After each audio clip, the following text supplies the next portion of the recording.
사랑하는 성도 여러분, 그리고 진리의 말씀을 사모하는 모든 분들께 주님의 이름으로 문안드립니다. 오늘 여러분과 함께 나눌 이야기가 여러분의 믿음을 더욱 굳건하게 하고 삶의 방향을 밝히는 등불이 되기를 소망합니다. 이 말씀이 여러분에게 은혜가 된다면 이 은혜를 주변 사람들과 나누는 마음으로 구독과 좋아요를 눌러주십시오. 여러분의 작은 실천이 하나님의 귀한 말씀을 더 널리 전하는 통로가 될 것입니다. 주님의 평강이 여러분과 함께 하시기를 기도합니다. 우리는 지금 거대한 전쟁의 한복판에 서 있습니다. 이 전쟁은 눈에 보이지 않지만 수천 년 동안 계속되어 왔습니다. 비록 우리가 그 실체를 명확히 보지 못할 때가 많지만 그 영향력은 우리 모두의 삶 속에서 느낄 수 있습니다. 우리는 매일 죄와 죽음의 권세와 씨름하고 있으며 때로는 가장 어두운 순간에 우리가 이 싸움에서 지고 있는 것은 아닌가 하는 절망감에 빠지기도 합니다. 하지만 하나님의 말씀은 다른 이야기를 들려줍니다. 성경 전체를 통해 희망의 메시지가 울려 퍼집니다. 특히 많은 이들에게 신비롭고 어렵게 느껴지는 요한계시록은 사실 하나님의 백성에게 아주 분명한 메시지를 전하고 있습니다. 두려워하지 말라. 내일은 이미 승리한 날이다. 오늘 우리는 요한계시록 13장의 말씀을 통해 이 영적 전쟁의 실체와 우리가 어떻게 싸워야 하는지를 깊이 묵상해 보고자 합니다. 혹시 오늘 처음 교회를 나오셨거나 기독교 신앙이 익숙하지 않은 분이 계실지도 모르겠습니다. 갑자기 용과 짐승, 하늘의 전쟁 같은 이야기를 들으면 이 사람들은 대체 무슨 이야기를 하는 걸까? 하고 당황스러우실 수도 있습니다. 그래서 먼저 한 가지 중요한 점을 짚고 넘어가고 싶습니다. 요한계시록은 묵시문학이라는 장르의 글입니다. 이는 많은 상징과 비유를 사용하여 말로는 다 표현하기 어려운 영적인 진리를 우리의 감정과 상상력에 깊이 각인시키는 방식입니다. 따라서 오늘 우리가 이야기할 용이나 짐승은 문자 그대로의 동물을 의미하는 것이 아닙니다. 그것들은 눈에 보이지 않는 거대한 영적 실체를 우리가 이해할 수 있도록 보여주는 강력한 이미지입니다. 신학자 데럴 존스는 이렇게 말했습니다. 이미지는 우리의 가장 깊은 내면을 꿰뚫는 힘이 있다. 이미지는 이성을 넘어 감정을 통해 상상력으로 들어가 우리 존재의 가장 깊은 곳을 붙잡는다. 오늘 우리는 이 강력한 이미지들을 통해 인류가 마주한 진짜 적이 누구이며 그 적이 어떻게 일하는지를 똑똑히 보게 될 것입니다. 그리고 그 이해는 우리가 겪어온 마음의 상처와 실망, 고통의 원인을 깨닫게 하는 열쇠가 될 것입니다. 요한계시록의 이야기는 선형적으로 흐르지 않습니다. 마치 여러 개의 창문을 통해 다른 각도에서 영적 현실을 보는 것과 같습니다. 우리는 이미 하나님의 보좌가 있는 영광스러운 하늘의 예배를 보았고 세상의 회개를 촉구하는 나팔 소리를 들었습니다. 그리고 지금 우리는 그 나팔과 마지막 심판의 대접 사이에 있는 막간에 서 있습니다. 하나님께서는 이 시간을 통해 우리의 적이 누구이며 그가 어떤 방식으로 우리를 공격하는지를 가르쳐주고 계십니다. 지난 시간 우리는 이 전쟁을 우주적인 관점에서 보았습니다. 사탄을 상징하는 거대한 용이 하나님의 백성, 즉 하나님의 계명을 지키며 예수의 증거를 가진 자들을 멸망시키기 위해 분노하며 달려드는 모습을 보았습니다. 오늘 본문은 그 우주적 전쟁이 이 땅 위에서 어떻게 구체적으로 펼쳐지는지를 보여줍니다. 용, 즉 사탄은 혼자서 직접 일하지 않습니다. 그는 자신의 일을 도울 두 마리의 괴물, 두 짐승을 불러냅니다. 이 용과 두 짐승은 함께 어우러져 거룩하신 삼위일체 하나님을 조악하게 모방하는 불경한 삼위일체를 형성합니다. 용은 성부 하나님을 흉내내고 첫 번째 짐승은 성자 예수님을, 그리고 두 번째 짐승은 성령 하나님을 흉내냅니다. 이것은 우주의 창조주이신 참 하나님에 대한 한심하고도 가련한 모조품일 뿐입니다. 자, 이제 그 짐승들을 하나씩 만나보겠습니다. 첫 번째 짐승은 1절부터 10절에 등장합니다. 이 짐승은 바다에서 올라옵니다. 성경에서 바다는 종종 혼돈과 악, 그리고 이방 국가들을 상징합니다. 이 짐승의 모습은 구약성경 다니엘서 7장에 나오는 네 짐승의 모습을 합쳐놓은 것과 매우 흡사합니다. 다니엘서의 짐승들이 바벨론, 페르시아, 그리스와 같이 당시 세계를 지배했던 강력한 제국들을 상징했듯이 요한계시록의 이 첫 번째 짐승은 바로 하나님을 거부하는 세상의 정치 권력 즉 국가를 상징합니다. 요한이 이 글을 쓸 당시 이 짐승은 명백히 로마 제국의 모습으로 나타났습니다. 로마는 황제를 신으로 숭배하라고 강요하며 기독교인들을 핍박했습니다. 하지만 이 짐승은 단지 로마 제국만을 의미하지 않습니다. 로마 이전에는 이집트, 아수르, 바벨론의 모습으로 나타났습니다. 역사를 통틀어 하나님을 떠나 스스로 주인이 되려는 모든 국가와 권력은 결국 짐승처럼 포악해집니다.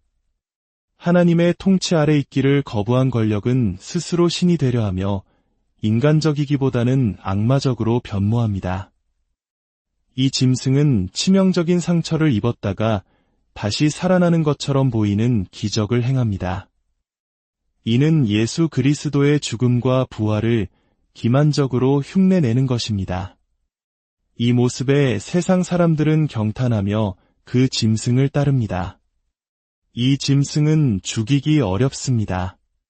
우리는 2차 세계대전에서 나치즘이라는 짐승을 물리쳤지만 그것은 곧 공산주의라는 모습으로 다시 나타났습니다. 그리고 오늘날에도 전 세계 곳곳에서 전체주의 정권과 억압적인 시스템이 끊임없이 고개를 들고 있습니다. 사절을 보면 이 짐승의 궁극적인 목표가 무엇인지 분명히 알 수 있습니다. 사람들은 용에게 경배합니다. 용이 그 짐승에게 권세를 주었기 때문입니다. 또 그들은 그 짐승에게 경배하며 말하기를 누가 이 짐승과 같으냐? 누가 이 짐승과 맞서서 싸울 수 있느냐? 라고 합니다. 짐승의 목표는 단순히 정치적 권력을 행사하는 것이 아닙니다. 궁극적인 목표는 사람들의 마음과 충성을 빼앗아 하나님께 드려야 할 예배를 가로채는 것입니다. 이 짐승이 우리를 공격하는 방식은 우리를 감옥에 가두거나 죽이는 것만이 아닙니다. 그보다 더 교묘하게 우리가 국가를 숭배하게 만들고 예수 그리스도를 향한 우리의 충성을 다른 무언가로 대체하게 만듭니다. 우리를 구원할 수 없는 헛된 것에 우리의 희망을 두게 하는 것, 그것이 이 짐승의 전략입니다. 적은 매우 교활하고 은밀하게 움직입니다. 만약 적이 나는 사탄이다. 나를 경배하라고 외치며 다가온다면 아무도 속지 않을 것입니다. 하지만 적은 정의와 애국, 번영과 안정이라는 그럴듯한 이름으로 다가와 우리의 마음을 서서히 잠식합니다. 이것이 우리나라를 위한 길이다. 이것이 우리 자녀들의 미래를 위한 최선이다. 와 같은 말들로 우리를 유혹하여 결국 하나님이 아닌 국가와 이념에 우리의 최종적인 충성을 바치게 만듭니다. 우리는 우리의 희망을 어디에 두고 있는지 항상 분별해야 합니다. 냉소주의자가 되라는 말이 아닙니다.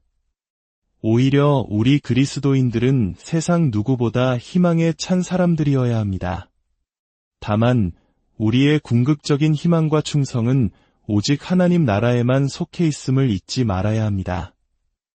하지만 용이 하나님의 자녀들을 파괴하려는 길은 국가 권력만이 아닙니다.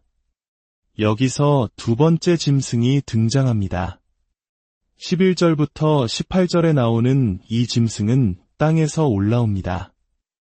이 두 번째 짐승의 목적은 처음부터 분명합니다. 바로 사람들로 하여금 첫 번째 짐승, 즉 국가 권력을 숭배하게 만드는 것입니다. 이 짐승은 큰 이적을 행하고 첫 번째 짐승의 우상을 만들어 거기에 생기를 불어넣습니다. 그리고 그 우상에게 절하지 않는 자들을 위협하고 경제 활동을 하지 못하게 만듭니다. 요한계시록의 다른 부분에서 이 두 번째 짐승은 거짓 선지자라고 불립니다. 만약 첫 번째 짐승이 용의 조종을 받는 정치 권력이라면 두 번째 짐승은 용의 조종을 받는 종교 및 문화 권력입니다. 참된 선지자는 사람들을 살아계신 하나님께로 인도합니다. 그러나 이 거짓 선지자는 사람들을 국가 숭배로 이끕니다. 그는 인간의 제도와 시스템에 희망을 두라고 속삭입니다. 또한 기독교 신앙과 세상 문화 사이의 타협을 부추깁니다. 성경 말씀이 너무 시대에 뒤떨어지지 않느냐? 세상 사람들에게 멋있게 보일 필요가 있다. 너무 극단적으로 믿지 말고 적당히 타협하며 살자와 같은 달콤한 말로 유혹합니다. 이것이 바로 두 번째 짐승의 목소리입니다. 우리가 이 두 짐승들과 싸우는 방법은 짐승들을 연구하는 것이 아닙니다. 우리는 진짜를 깊이 암으로써 가짜를 분별합니다.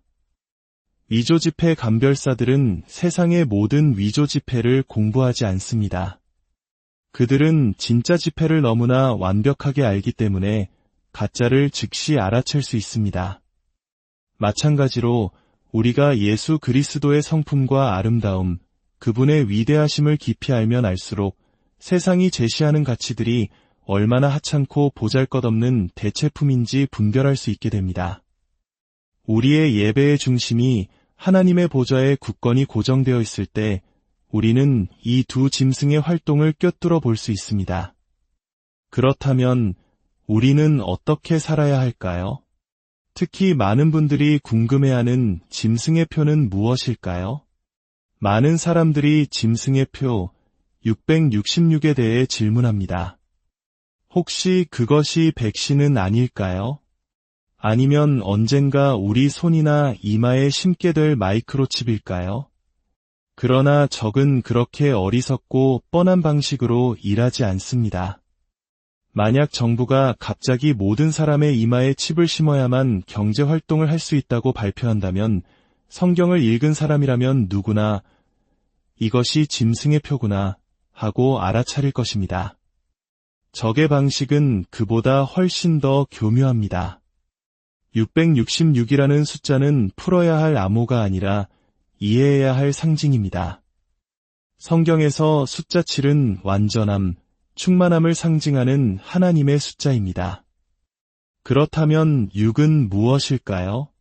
7에 하나 모자란 불완전함의 숫자입니다. 짐승이 할 수 있는 최선은 그저 하나님을 흉내내는 것뿐입니다. 그런데 6이 3번 반복될까요? 숫자 3 역시 성경에서 완전함과 충만함을 의미합니다. 그렇다면 666은 완전하게 불완전하다, 철저하게 실패했다는 의미를 담고 있습니다. 그것은 삼위일체 하나님에 대한 조롱 섞인, 그러나 결국 실패할 수밖에 없는 흉내내기일 뿐입니다. 그렇다면 이 표를 어디에 받는다는 것일까요? 이마와 손입니다. 이것은 실제 신체 부위라기보다 상징적인 의미가 훨씬 큽니다. 구약시대의 이스라엘 백성들은 하나님의 말씀을 이마에 붙이고 손목에 매어 그들의 생각과 행동이 늘 하나님의 말씀 안에 있기를 다짐했습니다. 이와 마찬가지로 짐승의 표에서 이마는 우리의 사상과 이념, 세계관을 의미합니다. 그리고 손은 그 사상이 드러나는 우리의 구체적인 행동과 삶의 방식을 의미합니다. 결국 짐승의 표를 받는다는 것은 미래에 어떤 물리적인 표를 받는 행위가 아닙니다. 그것은 하나님이 아닌 세상의 짐승 같은 시스템과 가치관에 우리의 생각과 삶 전체를 내어주는 것, 바로 그것이 짐승의 표를 받는 것입니다. 어쩌면 우리 중 일부는 이미 그 표를 받은 채 살아가고 있는지도 모릅니다. 거룩함을 추구하지 않고 죄와 손잡고 있으며 하나님 나라에 대해 진지하지 않은 삶, 그것이 바로 짐승의 표입니다. 그렇다면 우리는 어떻게 해야 할까요? 본문 10절은 이렇게 말합니다.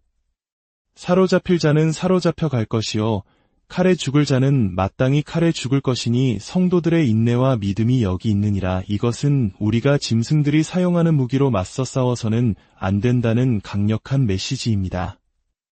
예수님께서 베드로에게 칼을 도로 칼집에 꽂으라. 칼을 가지는 자는 다 칼로 망하느니라 고 말씀하신 것을 기억하십시오. 우리가 그들의 무기, 즉 폭력과 권모술수, 조롱과 비난으로 맞선다면 우리 또한 그들처럼 짐승이 되어버릴 것입니다. 우리를 향한 부르심은 신실한 인내입니다. 그렇다면 그 신실한 인내는 구체적으로 어떤 모습으로 나타날까요? 바로 이것이 우리의 진짜 무기입니다. 첫 번째 무기는 거룩함을 향한 진지한 추구입니다. 거룩함이란 죄를 미워하고 의를 사랑하는 것입니다. 여기서 말하는 미움은 다른 사람의 죄를 판단하는 것이 아니라 바로 나 자신의 죄를 향한 폭력적인 미움을 의미합니다. 우리 안에 수십 년 동안 숨겨온 비밀스러운 죄가 있다면 우리는 이미 사슬에 묶인 포로와 같습니다. 그런 상태로는 영적 전쟁에서 아무런 힘을 발휘할 수 없습니다. 어둠 속에 숨겨진 죄를 빛 가운데로 끄집어내어 고백하는 것, 그것이 적의 진지를 향해 쏘아 올리는 첫 번째 포탄입니다. 고백은 고통스러울 수 있습니다. 모든 것이 무너질 것 같은 두려움이 밀려올 수도 있습니다. 그러나 어둠은 빛 앞에서 힘을 잃습니다. 우리가 죄를 고백하고 자유를 향해 나아갈 때 우리는 비로소 적에게 위협적인 존재가 됩니다. 거룩함은 저절로 이루어지지 않습니다. 그것은 마치 농사와 같습니다. 우리가 매일 우리 영혼에 어떤 씨앗을 심느냐에 따라 거룩함의 열매를 거둘 수도 죄의 열매를 거둘 수도 있습니다. 하나님의 말씀을 묵상하고 죄를 고백하며 믿음의 동역자들과 함께 서로의 삶을 지켜주는 것, 이것이 바로 거룩함의 씨앗을 심는 방법입니다. 두 번째 무기는 기도와 예배입니다. 기도와 금식, 그리고 예배는 우리가 가진 가장 강력하면서도 종종 과소평가되는 무기입니다. 여기서 예배는 단지 찬양을 부르는 것만을 의미하지 않습니다. 우리의 삶 전체의 방향과 초점을 하나님께 맞추는 것, 그것이 진정한 예배입니다. 세상은 우리에게 기도만 할 것이냐? 무언가 행동을 해야지 라고 말합니다. 그 목소리는 마치 짐승의 목소리처럼 들립니다. 물론 우리는 행동해야 합니다. 그러나 우리의 모든 행동은 기도로부터 시작되어야 합니다. 기도를 통해 하나님의 능력을 의지할 때 우리의 작은 행동은 세상을 바꾸는 거대한 힘이 됩니다. 세 번째 무기는 환대입니다. 여기서 환대는 단순히 손님을 잘 대접하는 것을 넘어섭니다. 성경이 말하는 환대는 낯선 자를 환영하는 것이며 더 나아가 원수를 사랑하는 것입니다. 마태복음 5장에서 예수님은 말씀하십니다. 너희가 너희를 사랑하는 자를 사랑하면 무슨 상이 있으리요? 너희는 너희 원수를 사랑하며 너희를 박해하는 자를 위하여 기도하라. 두 짐승이 지배하는 세상은 끊임없이 우리 편과 저 편을 나누고 낯선 자에 대한 두려움을 심어줍니다. 그러나 우리는 우리를 원수 되었을 때 먼저 사랑해주신 하나님의 환대를 경험한 사람들입니다. 그렇기에 우리는 그 사랑을 세상에 흘려보내야 할 책임이 있습니다. 우리의 식탁에 우리와 다른 생각, 다른 배경을 가진 사람들을 초대하고 그들에게 아무 조건 없이 하나님의 사랑을 보여주는 것, 이것이야말로 짐승의 방식에 정면으로 맞서는 혁명적인 영적 전쟁입니다. 사랑하는 성도 여러분, 이 모든 싸움은 단거리 경주가 아닙니다. 한두 번의 뜨거운 결심이나 아드레날린으로 이길 수 있는 싸움이 아닙니다. 거룩함을 추구하고 기도와 예배에 힘쓰며 환대를 실천하는 이 삶의 방식이 우리의 일상에 깊이 뿌리내려야 합니다. 이것이 바로 신실한 인내입니다. 하나님께서는 바로 이 시대를 위해 우리를 부르셨습니다. 우리가 처한 이 순간을 위해 우리를 준비시키셨습니다. 우리 안에 있는 죄의 사슬을 끊어버릴 용기를 주시기를 기도합니다. 우리의 무릎이 기도로 강해지기를 기도합니다. 우리의 마음과 집의 문이 낯선 이들을 향해 활짝 열리기를 기도합니다. 아버지 하나님, 오늘 주신 말씀을 마음에 새깁니다.